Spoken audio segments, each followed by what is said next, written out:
ஓம் ஸ்ரீ வாராகி சரணம். இன்று வியாபாரம் செய்பவர்களில் முக்காவாசி பேர் கடனாளியாகத்தான் இருக்கிறார்கள். கடன் பிரச்சனை தீர இந்த குபேர மந்திரத்தை சொன்னால் போதும், விரைவில் கடன் பிரச்சனை தீரும். லாபம் பெருக வியாபாரிகள் சொல்ல வேண்டிய மந்திரம். ஒழுங்காக வியாபாரம் செய்ய வேண்டும். சின்ன சின்ன பெட்டி கடை வைத்திருப்பவர்கள் முதல் பெரிய அளவில் வியாபாரம் செய்பவர்கள் வரை உங்களுடைய நிதி நிலைமையில் நீங்கள் எளிதில் வீழ்ச்சி அடையக்கூடாது என்றால், எளிதில் கடனில் போய் சிக்கிக்கொள்ளக்கூடாது என்றால் என்ன செய்வது? கடவுளை கும்பிடணும். நம்பிக்கையோடு இறை வழிபாடு செய்து கூடவே சேர்த்து நேர்மையாக உழைக்கணும்.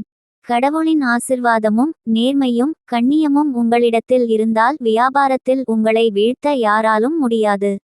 சரி, வியாபாரிகள் கடன் தொல்லையில் இருந்து விடுபட என்ன வழிபாடு செய்வது? தினமும் கடைக்கு சென்றவுடன் முதல் வேலையாக 2 விளக்கு ஏற்றி வைக்க வேண்டும். நல்லெண்ணெய் விளக்கமாக இருக்க வேண்டும். 2 விளக்குகளும் வடக்கு திசையை நோக்கி எரிய வேண்டும். வடக்கு திசை குபேரது திசை. பிறகு அந்த தீபத்தின் முன்பு நீங்கள் அமர்ந்து இந்த மந்திரத்தை முதலில் 17 முறை படித்து விடுங்கள். சின்ன மந்திரம் தான், பயப்பட வேண்டாம். ஓம் தத் புருஷாய வித்மஹே தனதேவாய தீமஹி தன்னோ குபேர நிதி பிரசோதயாத். இந்த மந்திரத்தை படித்து முடித்தவுடன் உங்களுக்கு நேரம் இருந்தால் தினமும் இந்த பாடலையும் படிக்க வேண்டும். திருஞானசம்பந்தர் அவர்களால் அருளப்பட்ட தேவாரம் பாடல் வரிகள் இது. வாசி தீரவே காசு நல்குவீர் மாசின் மிழலையீர் ஏசல் இல்லையே. இறைவ ராயினீர் மறைகோள் மிழலையீர் கரைகோள் காசினை முறைமை நல்குமே.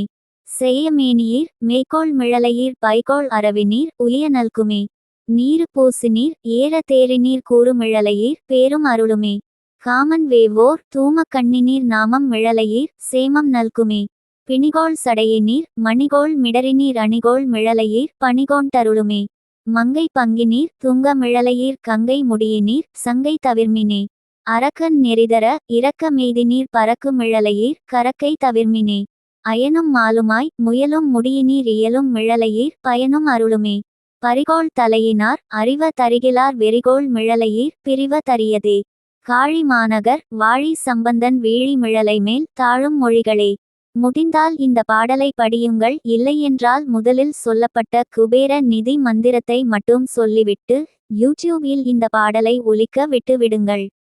இந்த பாடலை காதால் கேட்டால் கூட போதும்.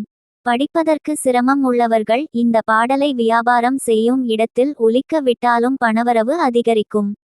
கடன் சுமை குறையும். மிக மிக எளிமையான பரிகாரம் இது.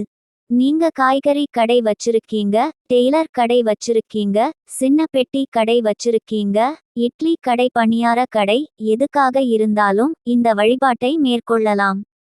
பெரிய ஃபேக்டரி அலுவலகம் இருக்கிறது என்றாலும் சாமி ரூம் கட்டாயம் இருக்கும். ஒரு அலமாரியில் சுவாமி புகைப்படம் மாட்டி விளக்கு ஏற்றுவீர்கள் அல்லவா? அந்த இடத்தில் முதலாளிகள் இந்த வழிபாட்டை மேற்கொள்ளலாம். நிச்சயமாக உங்களுடைய வியாபாரத்தில் நிதிநிலைமை மேல் உயர்வதை உணருவீர்கள். இருக்கும் பணப்பிரச்சனைகளும் படிப்படியாக குறையும். ஒரு நாள் 2 நாள் பரிகாரத்தை செய்துவிட்டு பலனை எதிர்பார்க்க கூடாது. தினமும் நம்பிக்கையோடு இதை செய்து வந்தால் நிச்சயம் வெற்றி கிடைக்கும் என்ற இந்த தகவலுடன் ஆன்மீகம் சார்ந்த இந்த பதிவினை நிறைவு செய்து கொள்வோம். இது போன்ற பயனுள்ள ஆன்மீக தகவல்களை கேட்க நமது சேனலை சப்ஸ்கிரைப் செய்து கொள்ளுங்கள்.